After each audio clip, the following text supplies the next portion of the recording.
እንደምናውላችሁ ተመልካቾቻችን የሀገራዊ ምክክር ጉባኤን አሁናዊ መረጃ ነው በቀጥታ ስርጭት ተከታትለን የተመለስነው። ከኢትዮጵያ ቴሌቪዥን የቀን 7 ሰዓት ዜናችን ከዚህ ሰዓት ጀምሮ ወደ እናንተ መድረሱን ይጀምራል። አበይት ርዕሰ ጉዳዮችን አስቀድማለሁ።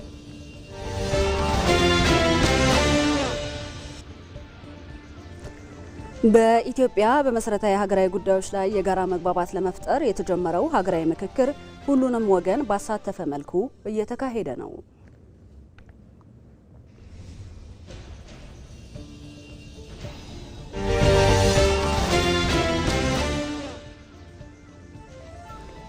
በኢትዮጵያ አርቲፊሻል ኢንተለጀንስ ኢንስቲትዩት የስታርታፕ ሰልጣኞች ተመርቀዋል።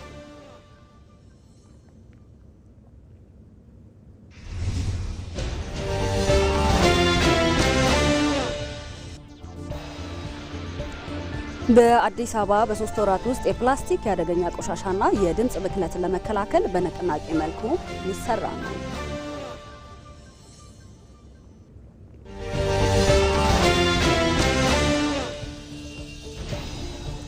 ኢትዮጵያ ፈተና ቢበዛባትም ፈተናን በመሰባበር የማለፍ ተፈጥሮ ያላት ሀገር ናት አሉ የጦር ኃይሎች ጠቅላይ ኤታማዦር ሹም ፊልድ ማርሻል ብርሃኑ ጁላ።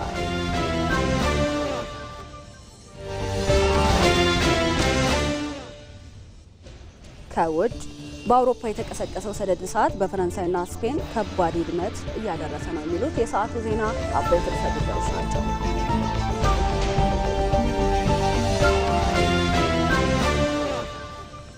አብራችሁን ቆዩ።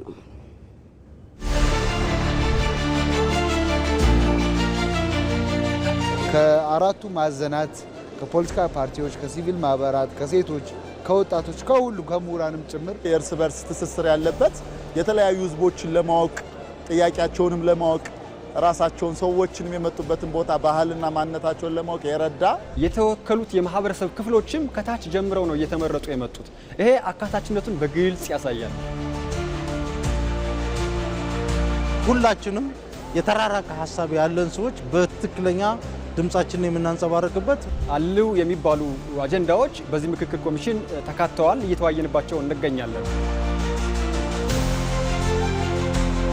አብዛኛው ኢትዮጵያዊ ያለውን ሀሳብ ይዞ ወደ መድረክ መጥቷል። በዚህ ምክክርም አብዛኛዎቹ ችግሮቻችን ይፈታሉ ብለን እናስባለን። ያሉን የፖለቲካ ስብራቶችን በደንብ አድርገን እንጠግንበት፣ አዲስ አሰራሮች የምናመጣበት ተቋማት ጠንካራ ተቋማትን ቢውልድ የምናደርግበት ምዕራፍ ይሆናል ብዬ አስባለሁ።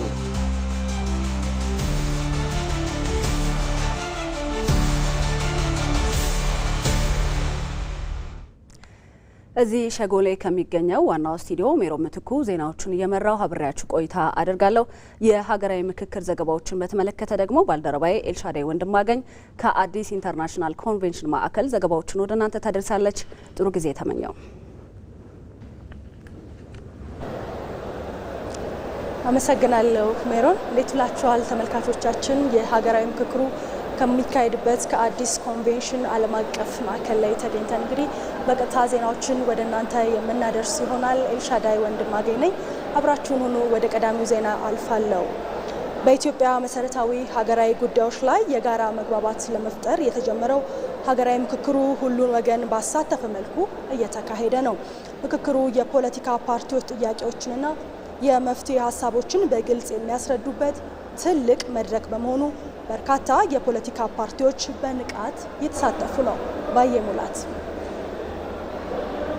ሀገራዊ ምክክር የብዙ ወገኖችን ጥያቄና ፍላጎት በሰላማዊ መንገድ በውይይትና በስምምነት ለመፍታት ኢትዮጵያውያን የፈጠሩት ታላቅ የመፍትሄ መድረክ ነው። ይህ መድረክ የቆዩ ቅሬታዎችንና ዘላቂ ሀገራዊ ችግሮችን በጋራ ጠረጴዛ ዙሪያ አስቀምጦ ለመፍታት የተጀመረ ታሪካዊ እርምጃም ነው። በተለያዩ ጊዜያት ነፍጥ አንስተው መሻትና ፍላጎታቸውን በኃይል ለመጫን የመነኑትን ጨምሮ የተለያዩ የፖለቲካ ኃይሎች በሩቅ ቆመው ከመቃወም ጣት ከመጠቆምና ጥያቄዎችን ከመደርደር ባለፈ ወደ መፍትሄ አፍላቂነትና ተሳታፊነት በመሸጋገር ሀገራዊ ኃላፊነታቸውን ለመወጣት በምክክሩ ሂደት ውስጥ በንቃት እየተሳተፉም ይገኛሉ። ይህ እድል ደግሞ እጅግ በጣም መሰረታዊ የሆነ እድል ነው። ህዝባችን ከኛ እጅግ በጣም በርካታ ነገር ይጠብቃል። ህዝብ ነው ወክለን የመጣ ነው። ብሔር ብሔረሰቦችንም ወክለን የመጣ ነው። የፖለቲካ ፓርቲ አባላቶቻችን፣ አመራሮቻችን ወክለን የተገኘ ነው። ስለዚህ በዚህ ታሪካዊ የሆነ መድረክ ታሪካዊ የሆነ ኢትዮጵያን ዘላቂ የሆነ መፍትሄ ሊያመጣላት የሚችል መሰረታዊ ውጤት ሊያስመዘግብ የሚችል ታሪክን አስመዝግበን እናልፋለን ብለን እናስባለን። ምክክር ኮሚሽኖች ለነገሩ የሰጡት ቦታ ያደረጉት ጥረት ያነሱት አጀንዳ ሁሉን የሚያካትት የሁላችንም ፓርቲዎች ኢንተረስት ያካተተ ስለሆነ እያንዳንዱ የኢትዮጵያ ችግር ካለመግባባት፣ ካለመሰብሰብ፣ ካለማመካከር የመጣ እንጂ ሌላ የተለየ የለም። የኢትዮጵያውያን የጋራ መድረክ የሆነው ሀገራዊ ምክክሩ የብዙሃን የሀሳብ ማዕድ ነው። ልዩነቶችን በሰላማዊ መንገድ ማስተናገድ የሚቻልበትንና የሀገርን ሕልውና አስቀድሞ የመምከርን አስፈላጊነት የሚያሳይ አዲስ ተስፋም ነው። ሀገር በእውነት ወደፊት ልትሻገር የምትችለው የፖለቲካ ኃይሎች መገፋፋትን ስተው ሰላማዊ ውይይትንና ምክክርን ዘላቂ ባህላቸው ሲያደርጉም ብቻ ነው። የጠረጴዛ ዙሪያ ንግግር የበሰለ ፖለቲካ መገለጫ ከመሆኑ በላይ ለነገዋ ኢትዮጵያ ዘላቂ ሰላምና አንድነት ብቸኛውና ትክክለኛው መንገድና ወቅት ነው። ይሄ ምክክር ለቀጣይ ለመመካከርም ትልቅ መሰረት የሚጥል ልምድ የሚወሰድበት ምክክሮችም እንዲዳብሩ የሚያበረታታ ስለሆነ ይሄን በጣም ተጠናክሮ መቀጠል መቻል አለበት ብዬ አስባለሁ። ያለምንም የእርስ በርስ መጎዳዳትና የእርስ በርስ ቁስለትና በበርካታ ሀብትና ንብረት ውድመት የሰው ልጆች ሕይወት መጠፋፋት ሰላማዊ በሆነ መንገድ በዚህ መንገድ ተመካክሮ ሀገራችን ዘላቂ የሆነ መፍትሄ ሊያመጣ የሚችል ምክክር ውጤት ያመጣል እናምናለን ማለት ነው። በሀገራዊ ምክክሩ በርካታ የፖለቲካ ፓርቲዎች ለሀገር ዘላቂ ሰላምና ሕልውና ጠቃሚ ሀሳብ ለማዋጣት በንቃት እየተሳተፉ ይገኛሉ። ቀደም ሲል በጥርጣሬ ምክንያት ራሳቸውን አግልለው የቆዩ ጥቂት ፓርቲዎችን ቢሆኑ አሁን ላይ ሂደቱን እየተቀላቀሉ ነው። የኢትዮጵያ ፖለቲካ ፓርቲዎች የጋራ ምክር ቤት መረጃ እንደሚያመለክተውም በምክክሩ እየተሳተፉ ያሉ ፓርቲዎች ቁጥር አሁን ላይ ከ60 በላይ ደርሷል። ይህ ቁጥር በሰባተኛው ጠቅላላ ምርጫ ከተሳተፉት ፖለቲካ ፓርቲዎች በብዙ የሚልቅ ነው። ይህ ተሳትፎ ለፓርቲዎቹ ጥያቄዎቻቸውንና የፖለቲካ አማራጮቻቸውን በግልጽ የሚያስረዱበት ትልቅ እድል ፈጥሮላቸዋል። እንግዲህ ከዚህ የተሻለ የፖለቲካ ገበያ የለም። እንግዲህ ትልቋ ኢትዮጵያ ነች አሁን እዚህ ውስጥ ያለችው። ምክንያቱም ከሁሉም ማህበራዊ መሰረት የተሰባሰቡ የተውጣጡ የተወከሉ ነውና እዚህ ውስጥ ያለው የፖለቲካ ፓርቲዎች ደግሞ ለብዙ ጊዜያት ጥያቄዎች ነበሯቸው። እነዚህ ጥያቄዎችን አንግቦ ሲንቀሳቀስ የነበሩበት ሂደት ትልቅ ምላሽ የሚያገኝበት የጋራ መድረክም ጭምር ነው። ይሄ ከግጭት ከመኳረፍና ከመጓተት አትርፎ ያደገ ሀገር የለም። እነዚህ መንገዶች የኋላ ቀርነትና የውድመት እንጂ የእድገት ምንጭ ሊሆኑ አይችሉም። በመሆኑም ስለ ሀገሩ ነገ የሚያስብ ማንኛውም ወገን ቀዳሚና ብቸኛው ምርጫ ሰላማዊ ምክክር ሊሆንም ይገባል። የሀገራዊ ምክክር ኮሚሽንም እስካሁን ሂደቱን ያልተቀላቀሉና በትጥቅ ትግል ላይ ያሉ አካላት ጭምር ለሀገርና ለሕዝብ ሰላም ሲሉ ወደ ምክክሩ እንዲመጡ ጥሪውን ማቅረቡን ቀጥሏል። የሀገራዊ ምክክር ሂደቱ እየተዋጣለት መሆኑን ስናስተውል ብዙዎች ወደ ሀገራዊ ምክክር ኮሚሽኑ መጥተዋል። ከአሁን በፊት ከሀገራዊ ምክክር ኮሚሽኑ ጋር ያልሰሩ ፖለቲካ ፓርቲዎች መጥተዋል። በጣም ደስ ብሎናል። መካተት ፈልገው ጠይቀው መጨረሻ ላይም ቢሆኑ እንዲካተቱ አድርገናል። ይሄ ደግሞ ለሀገራችን የሚያስፈልግ ነው። ልክ እንደነሱ ሁሉ መጨረሻውም ላይ ሌሎች አሁንም ያልመጡ ጥቂት የተወሰኑ ፖለቲካ ፓርቲዎችና ታጣቂዎች ወደዚህ እንዲመጡ አሁንም ጀምረነውም ቢሆን እንዲመጡ ጥሬን አደርጋለሁ። ሀገራዊ ምክክሩ ሁሉንም ወገን ባሳተፈ መልኩ በሀገር መሰረታዊ ጉዳዮች ላይ የጋራ መግባባት በመፍጠር ለተወሳሰቡ ችግሮች ዘላቂ መፍትሄ ለማስገኘት ውይይቱን ቀጥሏል። ብዙ የግጭት ታሪክ ላላት ኢትዮጵያ ሀገራዊ ምክክሩ የግጭትና የቁርሾ ታሪክን በመሻር ሰላምን በማስፈን አኳያ የላቀ ሚና አለው። ተመካካሪዎችም በምክክሩ በኋላ ዜጎች በነፃነት ተንቀሳቅሰው መስራት የሚችሉበትና ልዩነትን እንደ ጌጥ የሚቆጥሩበት አዲስቷን ኢትዮጵያ ማየት ይሻሉ። ብሩክታዊት ተገኝ። ስሜ ሀጂ መሐመድ ከበደ እባላለሁ። ከአማራ ክልል ደሴ ከተማ ነው የመጣሁት እና እድሮችን በመወከል ነው እዚህ የተገኘሁት። የጎረቤት ግጭት ሲመጣ ሰዎች የማይግባቡት ነገር ካለ መሀል ገብቼ ብዙዎቹን የማግባባት ስራ እሰራለሁ። የማስተማመን የመሀከል ድልድይ ሁኜ ወይም ሽማግሌ ሁኜ ነገሮችን የሚፈቱበት መንገድ እየፈታሁ ብዙ ጊዜ አገልግያለሁ። በዚህ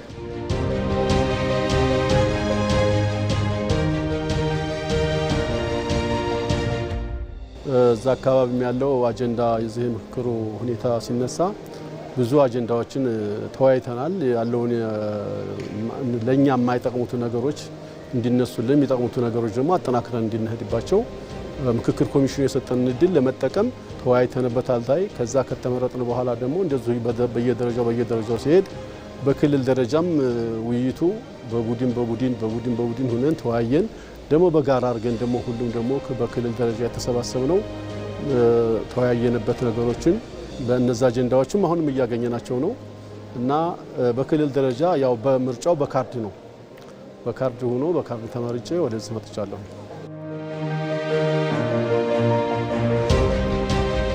በዋናነት ህዝቡ የሚፈልገው አንድነትን ነው። ይሄ መበታተኑን አይፈልገውም። ሀገራችን ከፍተኛ ማማ ላይ እንድትቀመጥ ነው የሚፈልገውና ከመከፋፈል የሚገኘው ጥቅም የለም። ከክፋት የሚገኘው ጥቅም የለም። ከመቀራረብ ብዙ መጠቃቀም ይኖራል። ከመተዛዘብ ብዙ መጠቃቀም እንችላለን እና የኢትዮጵያን ክብር እንስጥ። በኢትዮጵያ ማማ ውስጥ ነው ያለነው ሁላችንም እና ብሔር ብሔረሰቦች ቋንቋ ጌጥ ነው። የዛ እሴት የዛ አስተምሮት ለሌሎችም እንዲሆን ነው የምንፈልገው።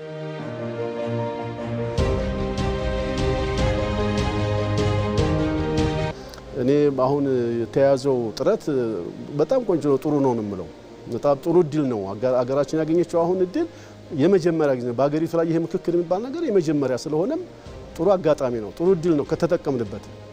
መቼም አዴፍራሽ ካለ ማን ጥሩ ይጠጣል የሚባል ነገር አለ። ወይት ይሄን ነገር እንደው በክፉ አይን ከማያት በጥርጣሬ ከማያት የኔም ነው የኔ ነው ለኔ ነው ተብሎ እኔም ልሳተፍ እኔም ዜጋ ነኝ እኔም አለሁበት ተብሎ አገራችን ኢትዮጵያን አገራችንን ከፍ ወደ ማለትና አንድነታችን እንዲጠናከር ጠቀሜታው ለኛ ነው፣ ለልጆቻችን ነው፣ ለሀገራችን ነው።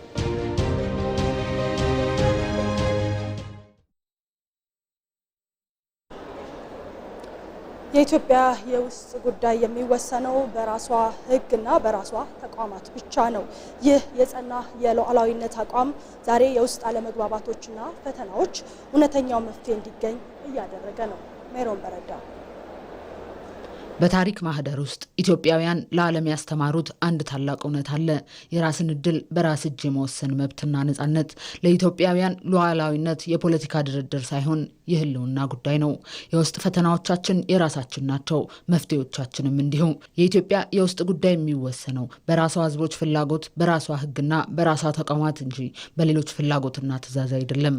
ለዚህ ደግሞ ኢትዮጵያ በዓለም መድረክ ላይ ብቻዋን ቆማ መብቷን ካስከበረችበት የታላቁ ህዳሴ ግድብ ጀምሮ 7ኛው ጠቅላላ ምርጫና የታሪክ መዛግብት በወርቅ ቀለም የከተቡት የአድዋ ድል ምስክር ሆነው ይቀመጣሉ። ኢትዮጵያ በራሷ አቅም ማንንም ጣልቃ ሳትገባ የሄደችበት የአገራዊ ምክክር አጀንዳ ለወደፊቱ ትውልድ ብዙ የሚመክር ነገር አለው። የማንንም ምክር ሳትፈልግ የዓለም አቀፍ ተሞክሮ ታርጌት አርጋ ተምራ ፕሮሲጀሩን ተከትላ በራሷ መንገድ መዘጋጀት መቻሏ እጅግ የሚያስመካ ነው። ብዙ ነገሮች በራሷ የተወጣች ሀገር ናት። ጣልቃ ገብነትን አትፈቅድም። ጣልቃ ገብነት ብንፈቅድ ኖሮ አድዋ የኛ ድል አይሆንም ነበር። የኛ ድል አድዋ አልሆንም ማለት ደግሞ የመላው አፍሪካ እስከ ዛሬ ድረስ ምናልባትም ለዘላለም በቅኝ ግዛት የሚገዛበት ሁኔታ ነው። ይህ የጸና የሉዓላዊነት አቋም ዛሬ በወንድማማቾች መካከል ለተፈጠሩት የውስጥ አለመግባባቶችና ፈተናዎች እውነተኛው የመፍትሄ ቁልፍ በኢትዮጵያውያን እጅ እንዲቆይ የሚያደረገ ሆኗል። የባዕዳን ጣልቃ ገብነት ጊዜያዊ እፎይታ እንጂ ዘላቂ ሰላምን አያመጣም። ዘላቂው ሰላም የሚወለደው ከራስ ባህል እሴትና እርስ በርስ ለመደማመጥ ከሚደረገው የውስጥ ፍላጎት ብቻ ነው። የውጭ ፍላጎትና የሌሎች አጀንዳ ሳይጫንባቸው ቁስላቸውን ኢትዮጵያውያን በራሳቸው እጅ የማከም ዕድል ያገኙትም በዚሁ ጽናት ነው። የሌሎች ፍላጎትና መመሪያን ሳንቀበል በራሳችን የምክክር መድረኮች የምናስመዘግበው እያንዳንዱ እርምጃ የኢትዮጵያን የተደራዳሪነት አቅም የሚጨምርና ለተቀሩት አፍሪካውያን ደግሞ ትምህርት የሚሆን ነው። ኢትዮጵያ ሰላም ስትሆን ሚደፍራት የለም፣ ታድጋለች። በኢኮኖሚ ተጽዕኖ ፈጣሪ መሆኗ አይቀርም። ምክንያቱም ሁሉ ነገር አለ። ኢትዮጵያ እኮ የታደለች ሀገር ናት። ቢያንስ የግብርናውን ሴክተር በደንብ ብናዘምንና ብዙ ብናምርት ከኛ የማይፈለግ ነገር የለም። ኢትዮጵያ እንግዲህ በዚህ መንገድ ረጅም ርቀት ትጓዛለች ብዬ አስባለሁ። ለሌሎች አፍሪካ ሀገራትም ለሌሎችም ጥሩ ምሳሌ ትሆናለች ብዬ አስባለሁ። በዚህ ውጤት ካገኘን የኢትዮጵያ ሀገራዊ ተቋማቶችም ይጠነክራሉ፣ መንግስትም ይጠነክራል። የመንግስት ተጠያቂነት፣ የመንግስትና የህዝብ ህብረት መናበብ ይጨምራል። ያ ማለት ጠንካራ መንግስት ተፈጠረ ማለት ነው። ጠንካራ ህዝብ የሚደግፈው ጠንካራ መንግስት፣ ጠንካራ ሀገራዊ ተቋሞች ተፈጠሩ ማለት ነው። በዓለም አቀፍ የዲፕሎማሲ መድረክ ላይ ሀገራት ያላቸው ክብደትና ተደማጭነት የሚመዘነው ከውስጥ አንድነታቸውና የጋራ መግባባታቸው ነው። አሁን ኢትዮጵያ ያለችበት የምክክር ሂደትም የሀገሪቱን ቀጣይ የዲፕሎማሲና የጂኦፖለቲካ አቅጣጫ የሚወስንም ጭምር ነው። የውጭ ኃይሎች በሀገራት ውስጥ ጉዳይ ጣልቃ ለመግባትና ተጽዕኖ ለማሳደር የሚጠቀሙበት ዋነኛው ቀዳዳም የውስጥ ልዩነቶችና ክፍተቶችን ነው። በምክክሩ በኩል የሚደረሰው ስምምነት ደግሞ እነዚህን የፖለቲካ ክፍተቶች በመድፈን ኢትዮጵያ ከውጭ የሚሰነዘሩ አላስፈላጊ የዲፕሎማሲ ኢኮኖሚና የፖለቲካ ጫናዎችን እንድትመክትም ያስችላታል። በምክክሩ ውጤት አገር የምናጸናበት አገራችንን መልሰን ወደ ነበረችበት አንድነቷ፣ መፈቃቀዷ፣ ህዝቦቿ አብሮነቷ ከመለሰን ለነሱ ትልቅ ምት ነው። እጃቸውን መሰብሰብ ይችላሉ። ለምን ኢትዮጵያ በሆነች ሰዓት ደርዘን ጊዜ እኮ ተዋግተውናል። በደንብ አድርገን አሸንፈን ነው የሸኘናቸው። ዜናዋስ አሁን የማይደፍሩን ደረጃ ይደርሳል። ህይወቱንም ኢኮኖሚውንም ጊዜውንም ኢነርጂውንም ህብረቱንም ለመስጠት ዝግጁ የሆነ ኃይል ይፈጠራል ማለት ነው። የዛን ጊዜ የጠላቶች ቅስም ይሰበራል። ለምሳሌ በውሃ ጉዳይ ያለው ድርድር ከማንም ተነስቶ የሚመጣ ተጽዕኖ እኛ አንድ ከሆነን ማንም ጥቅማችንን መሰረት አድርገን መደራደር መከላከል እንችላለን። አሁንም እየተከላከል ነው። ይሄ ይቀጥላል፣ ሞር ይጠነክራል ብዬ ነው የማስበው። በምክክርና በመግባባት ላይ የተመሰረተ የውስጥ ሰላም ሲረጋገጥ ውጫዊ ተቀባይነት በዚያው ልክ ከፍ ማለቱ ሙን ነው። ኢትዮጵያ ችግሮቿን በራሷ ልጆች ጥረትና በሰለጠነ መንገድ ለመፍታት የምታደርገው ጥረት ሀገራዊ ገጽታችንን በአወንታዊ መልኩ በመገንባት ውጫዊ ተቀባይነቷን ይበልጥ ያጠነክረዋል። ተመልሰናል ተመልካቾቻችን። በቀጥታ ስርጭት እየተከታተላችሁት የምትገኘው የሀገራዊ ምክክሩ ከሚካሄድበት አዲስ ዓለም አቀፍ ኮንቬንሽን ማዕከል ዜናዎችን እየመራን ነው። አሁንም እንቀጥላለን። በኢትዮጵያ እየተካሄደ ባለው ታሪካዊና ሀገራዊ ምክክር የሁሉም የህብረተሰብ ክፍሎች በንቃት እየተሳተፉበት ይገኛሉ። የወጣቶች ተወካዮች በሀገራቸው ዕጣ ፈንታ ላይ እየመከሩ ነው። ምክክሩ ሰላሟ የጸና ኢትዮጵያን ለመገንባት ለወጣቶች ምቹ ሁኔታን እንዲፈጠር ወጣቶቹ ገልጸዋል። ይህን ጉዳይ እየተከታተለ የነበረው ባልደረባዬ ባዬ ሙላት በቀጥታ መስመራችን ላይ ይገኛል። ባዬ እንዴት ቆይተሃል? በተለይ በዛሬው ዕለት በአዲስ ኮንቬንሽን ዓለም አቀፍ ማዕከል ላይ የሀገራዊ ምክክር ጉዳዮች እየሄዱ ይገኛሉና በዚህ ላይ እስቲ ያለው ውሎ ምን ይመስላል? በተለይም ደግሞ የወጣቶችስ ተሳትፎ እንዴት ይገለጻል?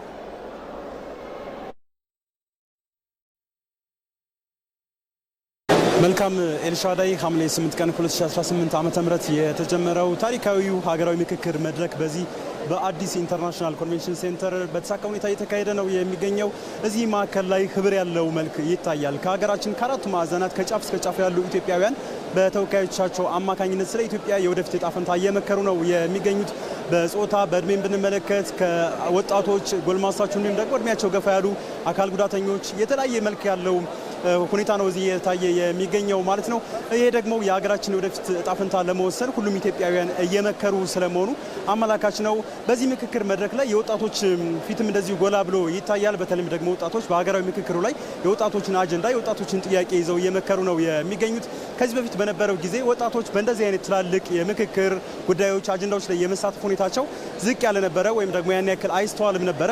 ከዛ ባለፈ ደግሞ ከዚህ በፊት የተስተዋሉ ግጭቶች፣ አለመረጋጋቶች ላይ የወጣቶች ፊት ጎልተው ይታዩ ነበር። አሁን ግን በዚህ በሀገራዊ ምክክር መድረክ ላይ ወጣቶች በሀገራቸው ዕጣ ፈንታ ላይ ጠረጴዛ ላይ ቀርበው እየተወያዩ ነው የሚገኙት። ይህ ደግሞ ትልቅ አንድምታ አለው።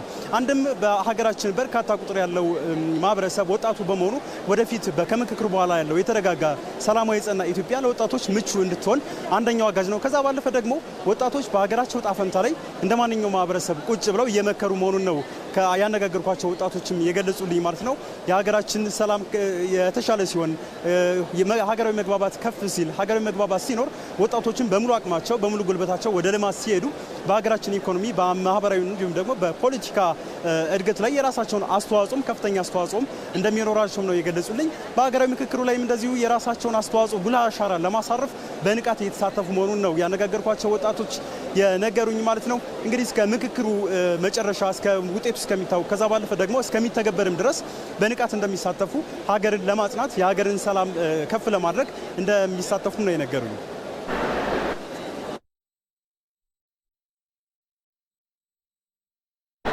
ባየ ሙላት ለመረጃዎች እናመሰግናለን። መልካም ቀን ይሁንልን። እንቀጥላለን። የተወደዳችሁ ተመልካቾቻችን በታላቁ የሀገራዊ ምክክር መድረክ ተመካካሪዎች ኢትዮጵያውያን የነቃ ተሳትፎ በማድረግ ወደ ስኬት ምዕራፍ እየተሸጋገሩ መሆኑን የሀገራዊ ምክክር ዋና ኮሚሽነር ፕሮፌሰር መስፍን አርአያ ገልጸዋል።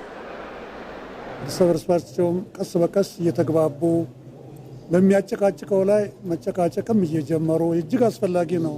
በዳያሎግ ሂደት ላይ ጭቅጭቅ፣ አለመግባባት በጣም የሚጠበቅ ነው። የዳያሎግ ሂደት 3 ትልልቅ ሂደቶች አሉት።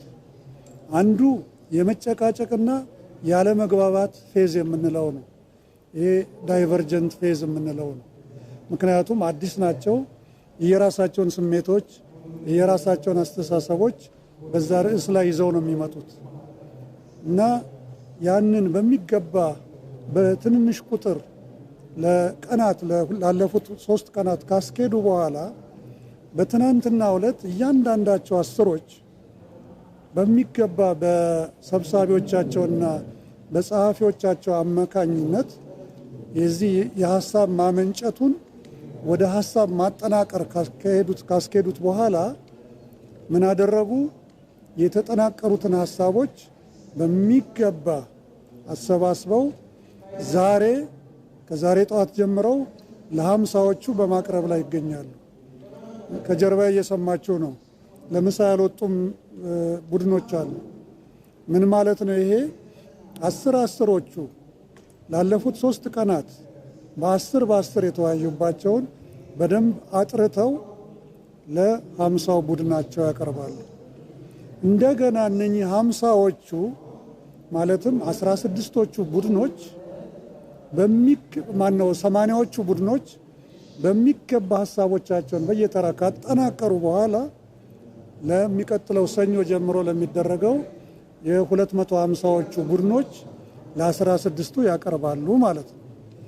ስለዚህ 16 ቦታ ላይ ተከፋፍለው 250ዎቹ ሀሳቦቹን እጅግ በሰፋ ሁኔታ ካብላሉ በኋላ በመጨረሻው ለ500 ቡድን ያቀርባሉ ማለት ነው።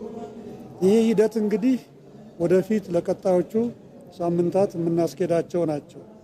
ምክክሩ በንዑስ ቡድኖች ከተሰጠው አጀንዳ በተሰበሰበ ግኝቶች የጋራ መግባባት ላይ መድረስ የሚያስችሉ ቁጥሩ በዛ ባለ አጀንዳዎች ላይ ምክክር እየተደረገ ነው። እስካሁንም በሰከነ መልኩ ውይይት እየተካሄደ መሆኑን ዋና ኮሚሽነሩ አንስተዋል። እስካሁን ድረስ ሂደቱ በጣም ጥሩ ነው። 100% ባይሆን የሚያጋጥሙ ሂደቶች፣ ስሜቶች ይኖራሉ። ቅድም ነግሬያቸዋለሁ።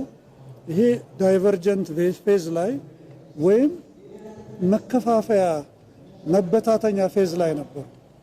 አሁን እነኚህ ሀሳቦች ቀስ እያሉ እየተቀራረቡ ሲሄዱ ወደ ሁለተኛው ፌዝ ወይም ኮንቨርጀንት ፌዝ ላይ ይገባሉ ማለት ነው። ስለዚህ አሁን በፈረንጅኛው ዳይቨርጀንት ወይም ግሮን ዞን ከሚለው ቀስ በቀስ እየወጡ ይሄዱና ወደ መሰባሰቡ ወደፊት ይሄዳሉ። የዳያሎግ ሂደት ይህንን ይመስላል። መጨረሻ ላይ ነው እንግዲህ 3ኛው ፌዝ ላይ ሲደረስ ወደ ኮንሰንሰስ ወይም ወደ መግባባት የሚደረሰው። በሀገራዊ ምክክሩ የሁሉም ማህበረሰብ ተወካዮች ሀሳብን በነጻነት እየተንሸራሸረ በመሆኑ ትልቅ የሰላም ተስፋ የተሰነቀበት ነው አሉ ተጽዕኖ ፈጣሪ ተመካካሪዎች።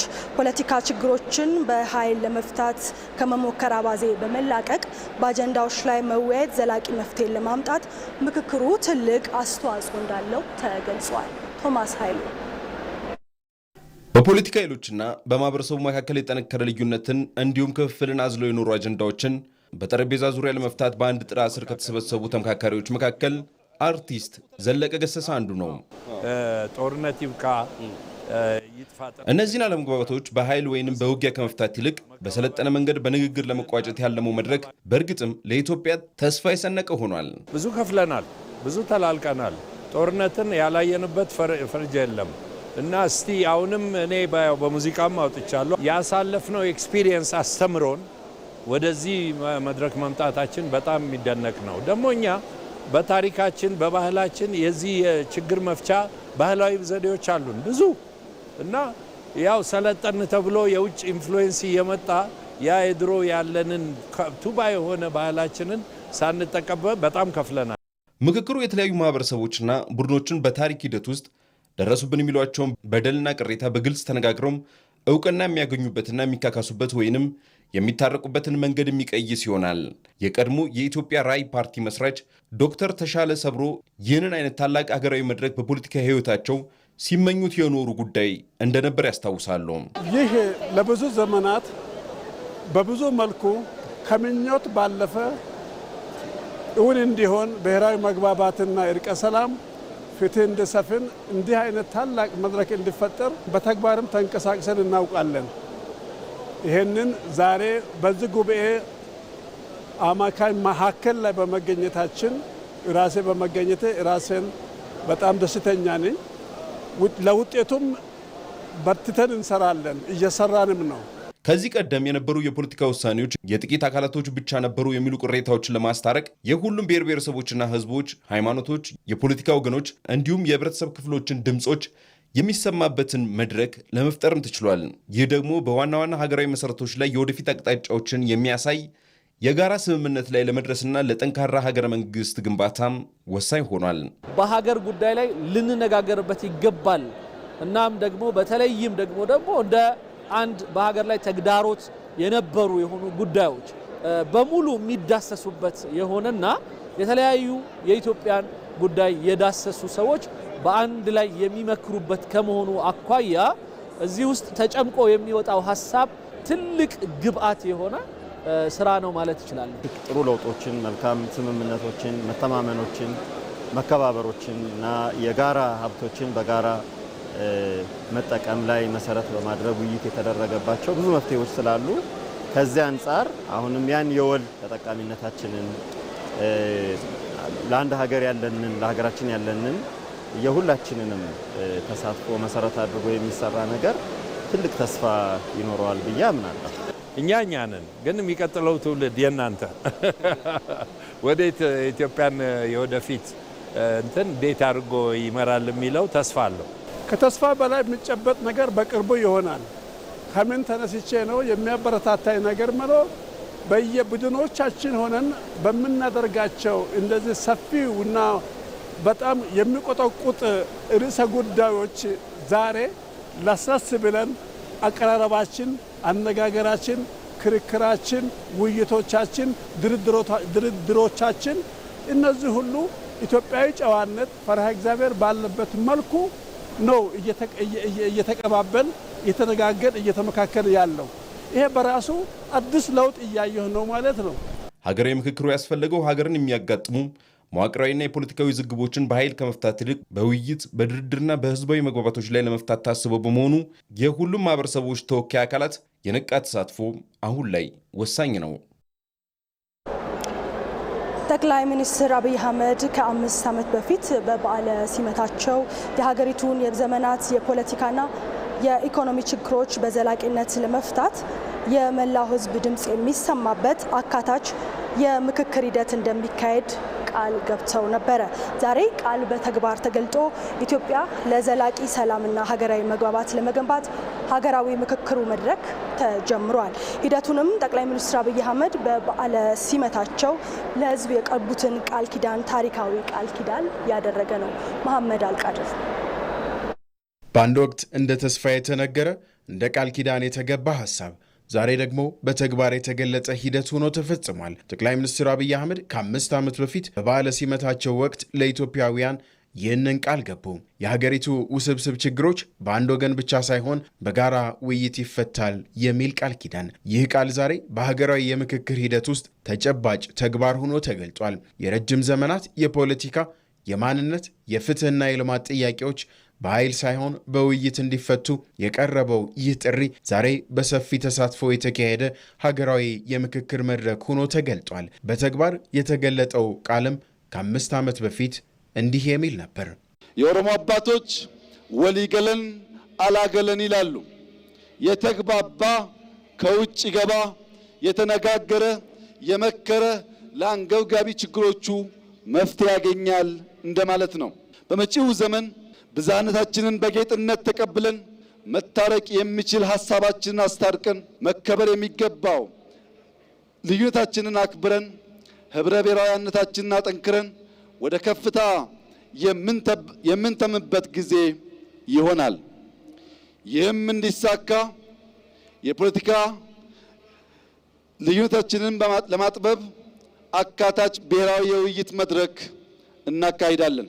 በበዓለ ሲመት ንግግራቸው ጠቅላይ ሚኒስትሩ የሀገሪቱን የዘመናት ችግሮች አንድ ፓርቲ ወይንም አንድ ቡድን ብቻ ሊፈታው እንደማይችል ገልጸው ሁሉንም የህብረተሰብ ክፍሎች የሚያሳትፍ ሀገራዊ ምክክር እንደሚካሄድ የገቡት ቃል በተግባር ሲገለጽ አርሶ አደሩ፣ የከተማው ነዋሪ፣ ሴቶች፣ ወጣቶች፣ ምሁራን፣ የሃይማኖት መሪዎችና የተለያዩ ማህበረሰብ ክፍሎች ድምፃቸውን የሚያሰሙበት መድረኩ ነው ተፈጥሯል። ለዘመናት ተደራርበው የመጡብንን ችግሮች ተባብረንና ተደምረን ለማሸነፍ መነሳት ይኖርብናል። በእኛ በኩል ከሁሉም ለሁሉም የሆነች ኢትዮጵያን የመገንባት ህልም ለስኬት እንዲበቃ አሳታፊና አካታች አካሄድ ለመከተል አጥብቀን እንሰራለን። የፖለቲካ ስርዓታችን የአሸናፊዎች ፍላጎት ነጸብራቅ ብቻ ሳይሆን የመግባባታችን ውጤት እንዲሆን አበክረን እንሰራለን። የምክክሩ መሰረታዊ ሐሳቤም የኢትዮጵያን ችግሮች በኢትዮጵያውያን ጥበብና ባለቤትነት መፍታት ነበር። የውጭ መፍትሄን ከመጠበቅ ይልቅም በጠረጴዛ ዙሪያ ተቀምጦ በመወያየት ብቻ የጋራ መግባባት ላይ መድረስ። ጠቅላይ ሚኒስትሩ የገቧቸውና የጠቀሷቸው ቃላት ዛሬ በሀገራዊ ምክክር ውስጥ ትርጉምን ያገኙ ይመስላሉ። የተነጋገረ ህዝብ መግባባትን ይፈጥራል፣ የተመካከረ ህዝብም ዘላቂ መፍትሄን ያገኛል። የተግባባ ማህበረሰብ ደግሞ የውስጥ ልዩነትን ወደ ጋራ ጥንካሬ ቀይሮ ሀገርን ያጸናል። በዚሁ መንፈስ የተጀመረው ሀገራዊ ምክክር የፖለቲካ ስርዓቱ የአሸናፊዎች ፍላጎት ብቻ ሳይሆን በጋራ መግባባት የሚገነባ ስርዓት እንዲሆን የተገባውን ቃል ኪዳን ወደ ተግባር ያሸጋገረ ምዕራፍም ሆኖ ታይቷል። የምክክር ሂደቱ ችግሮቻችንን በጠረጴዛ ዙሪያ ይፈታሉ ብለው የሚያምኑትን የሚያካትት በፖለቲካ ልሂቃን መካከል የሚደረግ ሂደት ብቻ ሳይሆን ሁሉም የህብረተሰብ ክፍሎች ተሳትፎ ያገናዘበ አጠቃላይ ሂደቱ አካታችና አሳታፊ እንዲሁም በኢትዮጵያውያን እየተመራ ሀገር በቀል መፍትሄዎች ለማፍለቅ ታልሞ የሚከናወን ይሆናል። ጠቅላይ ሚኒስትሩ በበዓለ ሲመታቸው ወቅት የገቡት የተስፋ ቃልም በተግባር ሲተረጎም በምክክሩ ላይ የተለያዩ ድምጾች የተገናኙበት፣ የልዩነት ግንቦች በውይይት የሚፈርሱበት፣ ለወደፊቱ የጋራ ራዕይ የሚገነባበትም አዲስ የታሪክ ምዕራፍ እንደሆነም ያሳያል። የተወደዳችሁ ተመልካቾቻችን በቀጥታ ስርጭት ሀገራዊ ምክክሩ ከሚካሄድበት አዲስ ኢንተርናሽናል ኮንቬንሽን ማዕከል ዜናዎችን ወደ እናንተ አደረስን። ኤልሻዳይ ወንድማገኝ ነበርኩ። ወደ ዋናው ስቱዲዮ ልመልሳችሁ። ሜሮን መቀጠል ትችላለሽ። እናመሰግናለን ኤልሻዳይ። ተመልካቾቻችን ከዚህ ሸጎሌ ከሚገኘው ዋናው ስቱዲዮ ደግሞ ሌሎች ዘገባዎችን ወደ እናንተ እያደረስን ቆይታ የምናደርግ ይሆናል። አብራችሁኑ ነው።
ተመልካቾቻችን ከጧት ጀምሮ ሲያስቡበት እንደቆየው ተሳክቶለት ከቢሮ ሾልኮ ቢወጣ ይመስላል። የሁሉም ተመልካችና ደጋፊ ጥያቄ ነው። አዎ እያታለለ ነው የሚወጣ ይመስላል። እያታለለ ነው አይደለም። አለቃው ወጥታለች። ምትይዘው ይመስላል።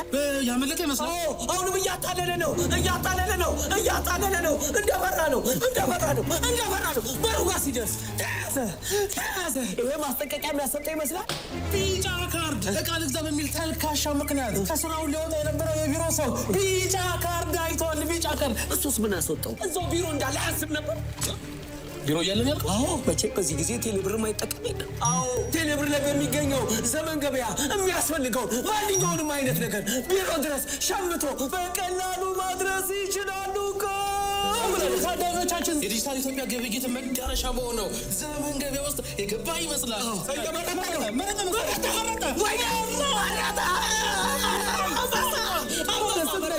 ይሄንን ቀሚስ ባይገዛ ኖሮ አልቆለት ነበር። የቅድሙ ማስጠንቀቂያ ትምህርት የሆነ ይመስለኛል። ደረሰ። ተመልካቾቻችን ቀሚሱ ቢሮ ደረሰ። ከተባለ ምን አይነት ብቃት! ምን አይነት ቴክኖሎጂ! ወይኔ ዘመን ገበያ ከጉዳ ወጣ።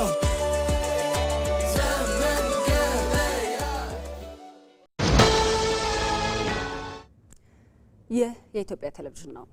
የፈጠራ ስራችሁን በታማኝነት በማሳደግ ኢትዮጵያን በኤአይ ዘርፍ ተወዳዳሪ ማድረግ ይገባችኋል ሲሉ ለመጀመሪያዎቹ የኤአይ ስታርታፕ ተመራቂዎች ምክትል ጠቅላይ ሚኒስትር ተመስገን ጥሩነህ መልእክታቸውን አስተላለፉ።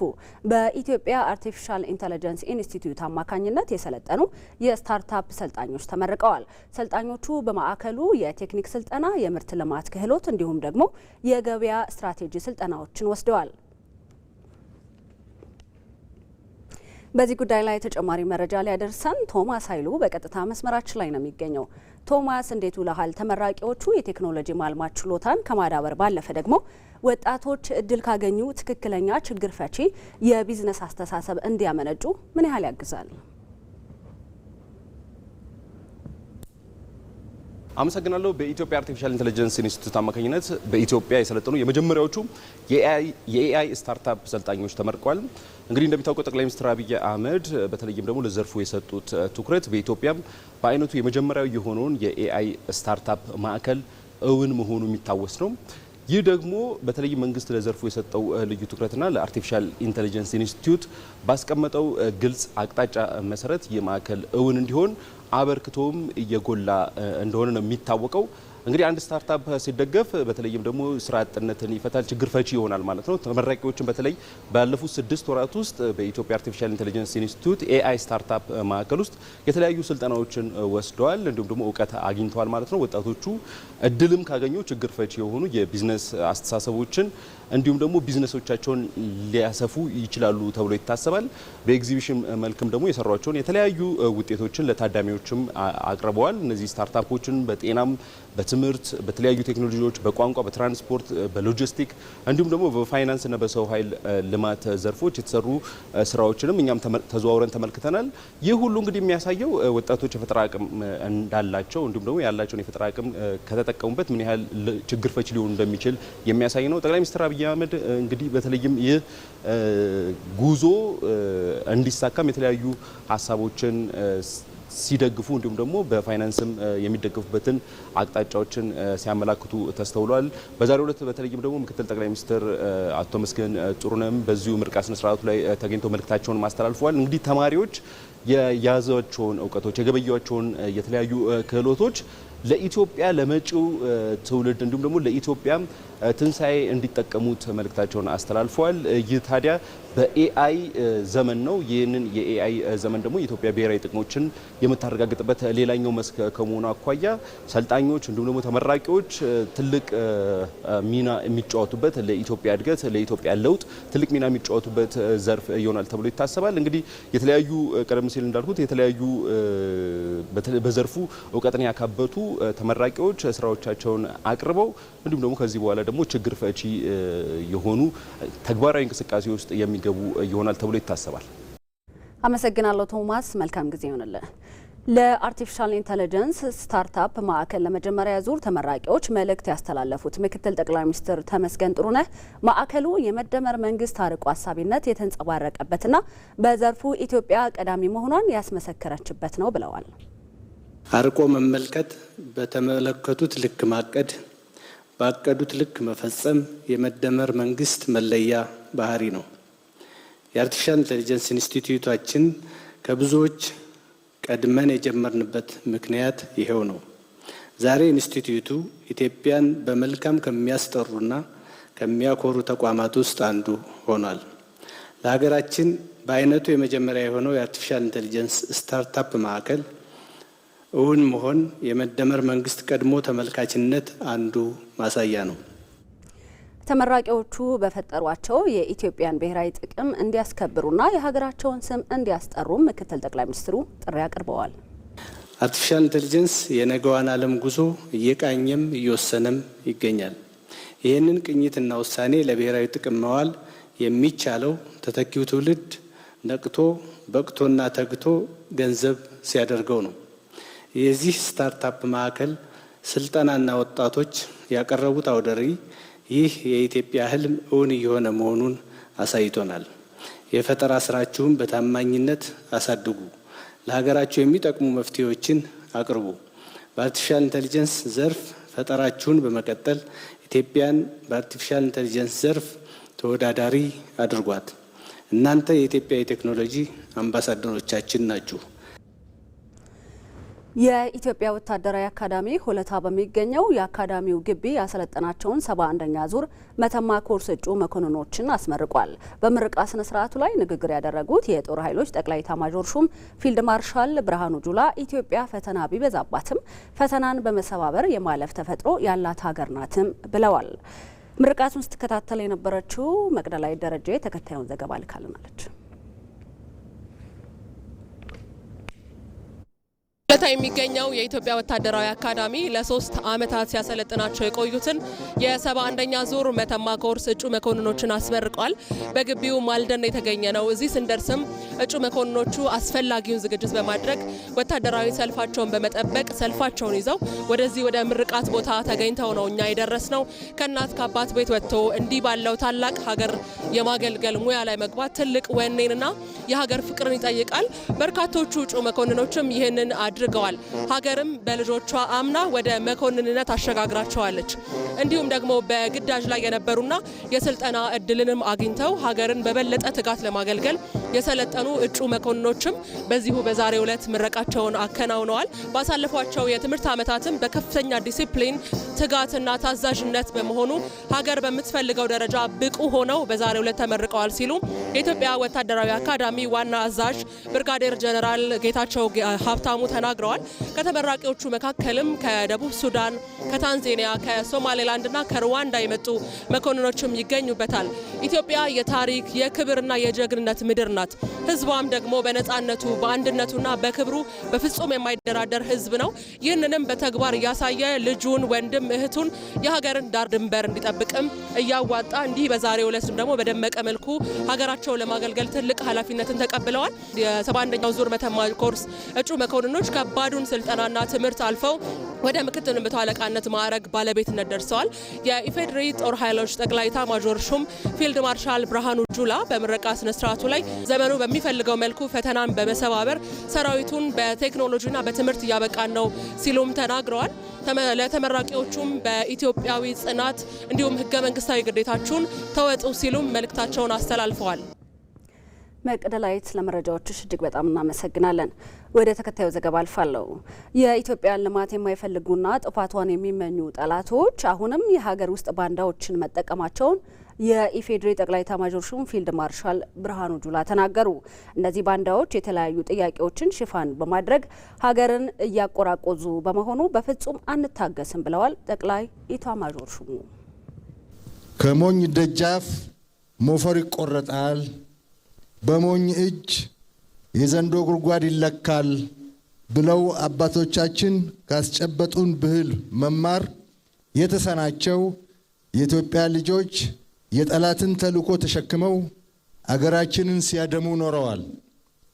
እነሱ አልበቃ ብሏቸው ዛሬም አይን ባወጣ ባንዳነት ከጠላት ጋር እየሰሩ አገራቸው ብትፈርስ ግድ በማይሰጣቸው ደረጃ ተረባርበዋል።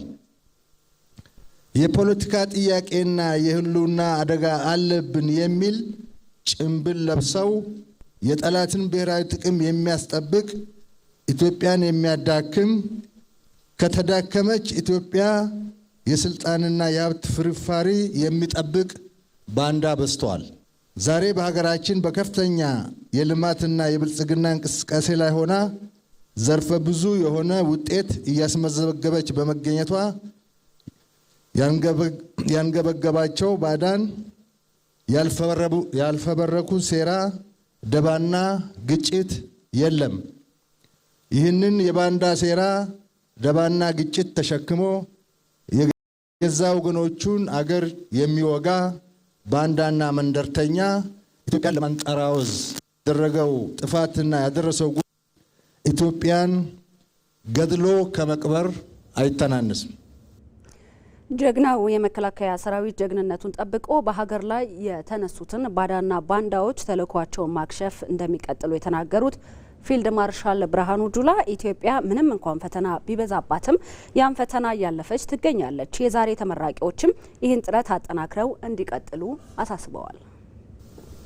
ጀግናው አርበኛና የአገር ፍቅር እሴት ባለቤት የሆነው የመከላከያ ሰራዊት እየወሰደ በመጣው አገርን የማዳን ተልዕኮ ጠላት ባይመክት ኖሮ ሰራዊቱ የኢትዮጵያ ሰራዊት ባይሆንና ልፍስፍስ ኃይል ቢሆን ኖሮ ባዕዳንና ባንዳዎች ለኢትዮጵያ የደገሱላት ጥፋት የአገርን ህልውና የሚያጠፋ አደገኛ ድግስ ነበር።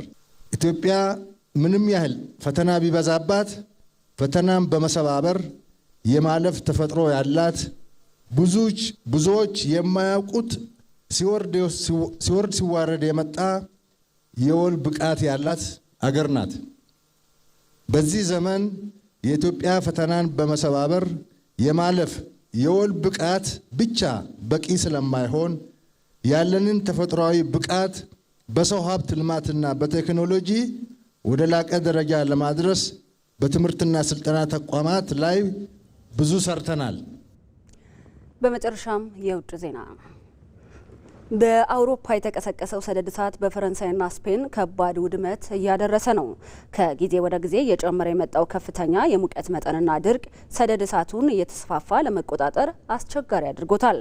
እስካሁን በመቶ ሺዎች የሚቆጠሩ ሄክታር የደን መሬቶችን፣ የመኖሪያ ቤቶችንና የሕዝብ አገልግሎት መስጫ ተቋማትን ማውደሙን መገናኛ ብዙኃን ዘግበዋል። የእሳቱ አደጋ በከፍተኛ ፍጥነት መስፋፋቱን ተከትሎም በተለይ በፈረንሳይና ስፔን በመቶ ሺዎች የሚቆጠሩ ነዋሪዎችን ለአደጋ ተጋላጭ ከሆኑ ከተሞች እንዲለቁ እየተደረገ ነው። ስጋቱ ሌሎች 5 የአውሮፓ ሀገራትንም ያካለለ ነው። የአደጋ ጊዜ ሰራተኞች፣ የእሳት አደጋ ተከላካዮች በየብስና በአየር ኃይል እሳቱን ለመቆጣጠር ያልተቋረጠ ርብርብ በማድረግ ላይ ናቸው። ሆኖም ግን ከባድ ነፋስ፣ ከፍተኛ ሙቀትና ዝቅተኛ የአየር እርጥበት የቁጥጥር ስራውን እጅግ ፈታኝ እንዳደረገውም ተመላክቷል። በርካታ ሀገራት አደጋውን በብቸኝነት መቋቋም ባለመቻላቸው የጋራ እርዳታ ጠይቀዋል። ዜናው አበቃ። እዚህ ሸጎሌ ከሚገኘው ዋናው ስቱዲዮ ሜሮን ምትኩ እንዲሁም ደግሞ የሀገራዊ ምክክር ከሚካሄድበት ደግሞ አዲስ ኢንተርናሽናል ኮንቬንሽን ማዕከል ባልደረባዬ ኤልሻዳይ ወንድማገኝ የሰዓቱን ዜና ወደ እናንተ አድርሰናል። ከኛ ጋር ስለነበራችሁ እጅግ በጣም እናመሰግናለን። ከቀሪ የኢትዮጵያ ቴሌቪዥን ዝግጅቶች ጋር ጥሩ ጊዜ